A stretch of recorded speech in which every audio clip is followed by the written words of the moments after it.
So we'll do our two sermonettes now, and I invite you to put on the speaker view if you want to see who's preaching and who's talking. Rev Ryan and I decided to do a 5 to 8 minute sermon on each of these topics, one on atheism and one on agnosticism. Each of us could talk days on both of these beliefs for many, many hours. So if we don't cover enough of for you in our time, feel free to put your questions or comments in the chat box, and if time allows, later in the service, we'll answer some of those questions during the service. And if we don't get to do it today, we'll post the answers in next week's newsletter. Okay, an atheist, a vegan, and a libertarian walk into a bar. How do I know this? Because they told everyone within 2 minutes. Now, don't get me wrong. I love passionate people who believe so strongly that they want to share it with everyone. I met my first atheist in my home church in Salt Lake City, Utah. And while they were strongly opinionated, they were the kindest, most compassionate, and most active social justice people that I've ever met. Too often people cheapen what it means to be an atheist. My friends were not hedonist, short-sighted, nor lived like there were no consequences. This is a common misconception of an atheist. Since they don't fear hell, they live a life seeking only pleasure and instant rewards. This is a common misconception. Some people ask of atheists, if you believe that everything ends with death, then what's the point of life? But it's the finality of death that exactly gives life meaning and value. My friends had decided that since there was no God and since there was no heaven, nor hell, nor any kind of afterlife, they concluded that this existence, this life, each moment is all that matters. That's all there is. So if you don't make the most of this finite, precious time to work as hard as you can to improve the world for everyone in it, because you only get one chance. And they went to church with great regularity. They went to church religiously to be with others, to magnify their works to help the world's broken parts. They were not out for personal pleasure in this life. They were out to leave this world a better place when they left it. So what is an atheist? Well, being an atheist means one thing and only one thing, that you do not believe in God. And I mean not in any God, any deity, or any supreme being. There is no God, there never has been, that's it. There's nothing more to defining what an atheist is. It's that simple. But such a definition says nothing about a person's values, morals, and ethics for living. Last week, Olivia, in her credo statement as one of our youths, said that she was an atheist and told her mom, to which her mom said, "That's nice.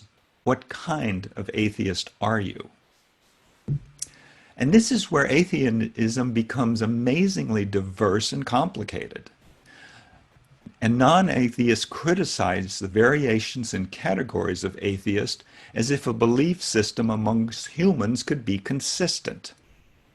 The religious critics build walls between belief systems. Some argue that a belief system that is based on not believing something is not a belief system at all. Some speculate that an atheist lives an empty, depressing, and shallow life. Some Christian authors write of the decline of atheism with glee and conceited bravado. But such divisive comments are only walls built by people who are enamored with their own conclusions and their own illusions. And with such walls, both sides set apart and separate and can't fully understand the other one because the walls we build between us permit nothing to pass through. No sound, no sight, no conversation, and certainly no understanding. A true atheist has no doubt. She has such certainty that there is nothing more than what we experience, and such certainty yields true comfort and contentment that doubt denies us.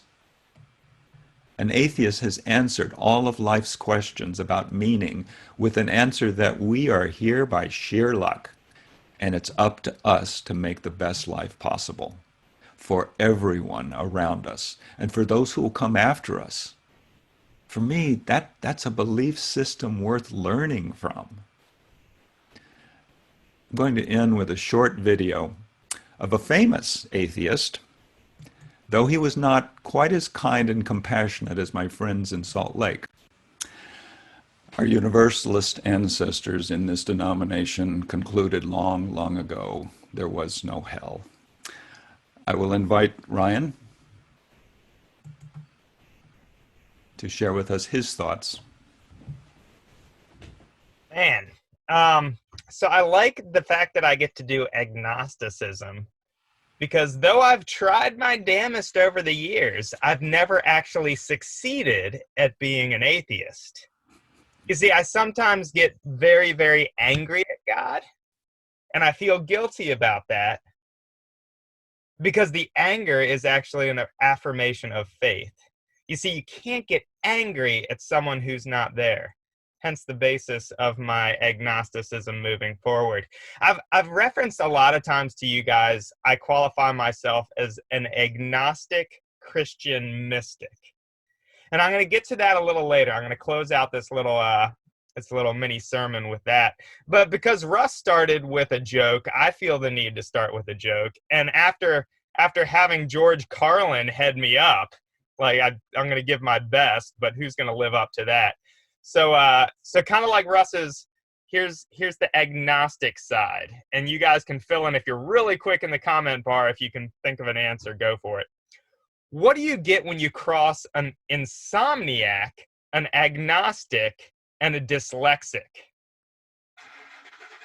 Any answers?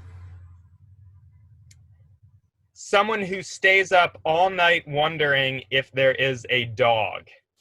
Get it? Dyslexic, God, dog, insomniac, stays up all night. I love, they don't even teach this stuff in seminary. We have to come up with it on our own. It's beautiful. It's beautiful. So that being said, I'm going to grab somebody real fast. Hold on.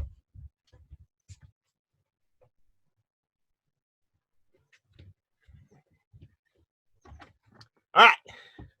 So this is Rafiki. Rafiki has taught me a lot over the years. He is my God/dog, and he's often present during a lot of my midnight wanderings and ponderings. So with that being said, and with that reading the Cathedral of the World in place in your mind, so think of that cathedral. I wanted to take a dog's view of this. And I also wanted to stress neither atheism or agnosticism has any relation to the third A, apathetic. So it's not agnostic, it's not atheist, it's not apathetic. A lot of times people think agnostic and atheist, they just don't care. A lot of times that's actually the opposite. They care more, and they're able to move away from the idea of belief and disbelief to the idea of simply running with it and living their life. So this is from, this is a little writing that Rafiki and I got together. And he kind of stresses the idea of living in the day. The best part of my day is now. I love stretching after a long nap. I love running as fast as I can just because I can. Hours of looking out the window have taught me that life changes slowly. Change can be subtle, predictable, and beautiful, and I don't have to know the answers to it. I have seen summer leaves turn away from a storm long before there were clouds in the sky, and I don't know why. On a clear day, I have watched everything green reach for the sun, and I don't know why. I know where my favorite squirrel has buried his stash of acorns, and I don't care why. I have watched a caterpillar become a butterfly and a songbird singing good morning, And I have enjoyed seeing a raccoon and a cat eat from the same bowl of food without fighting. I have learned that all babies laugh and cry. Don't know why. I don't know why the day is light and the night is dark, but I love them both. Yesterday, my dorky owner Ryan read me a poem from Rumi that ended like this. Out beyond ideas of wrongdoing and right doing, knowing and not knowing, there is a field. I will meet you there. When the soul lies down in that grass, the world is too full to talk about. Yeah, that's the place. It's too full to worry about who created that place sometimes. It's too full to have belief or disbelief. This is the dog's version of Cathedral of the World, and it's kind of just realizing that we just have to live it sometimes. I think one of the interesting things that you have to notice about with agnosticism is the actual understanding of the word belief. Belief in Greek is more related to the word trust. Trusting doesn't always mean you have to know what you're trusting in. Think of that old game you played as a kid when you stood there and you fell backwards. You couldn't see who was behind you. That's agnosticism. You didn't care who was going to catch you. You just cared you were going to get caught. This is the idea of trust over belief. I also kind of alluded to the fact, and Russ did too, an atheist is not a doubter, an agnostic is not a doubter. Actually, a lot of times it's the opposite. See, agnosticism just means ag, not, and gnostic, knowing. Agnostic just means not knowing. Thus, not a doubter, and in fact, it's usually the opposite. Much like a philosopher. A philosopher is somebody that doesn't feel the need to answer all the questions in life, but loves asking questions. Much the same, an agnostic is not somebody that needs to define all the its, ands, and buts, but loves the idea of this trembling awe that we alluded to in the reading. You see, one thing to remember is that we were all born agnostics. Think about that. We were all born just not knowing, much like Rafiki the dog. Now, an agnostic is somebody that can accept that not knowing moving forward. Opposite of that, you have a theist and an atheist that take the different routes. You see, all born agnostics, theism or atheism is what's sold to us best thereafter. There are two responses to either doubt or fear. You see, a theist responds to fear of not knowing by attempting to define the undefinable. And then, unfortunately, they often push that belief on others. You see, the most common response to doubting something, to doubting that your understanding, your belief is correct, is to make everybody else believe it too. That's the easiest way to kind of counter those ideas of doubt. Versus a theist or an atheist doubts that defined tangible deity and accepts the disbelief over that fear of not knowing. They just say like, well, there isn't. That way I don't have to question it. I like it. One of the things that comes to mind in the theist view is the philosopher Pascal. And I love Pascal always had this view, they call it Pascal's wager, which basically said, there might not be anything, but I'm going to believe that there is, because believing that there is and there's nothing simply means nothing. Believing that there's nothing and there's something means I'm in trouble with that aforementioned hell. And believing that there's something and there happens to be something, I win.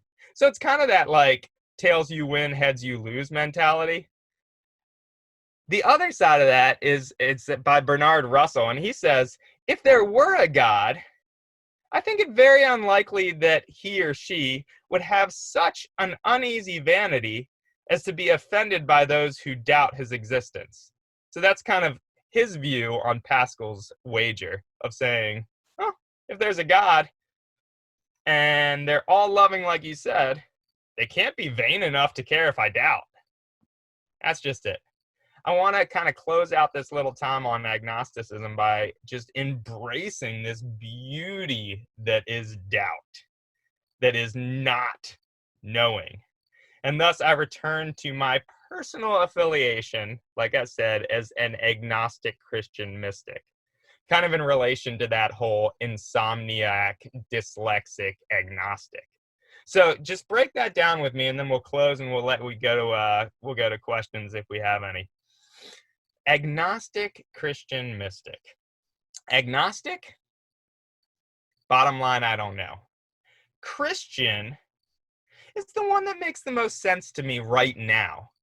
Now, keep in mind, I've tried Buddhism, Hinduism, Rastafarianism. I've tried a lot of them.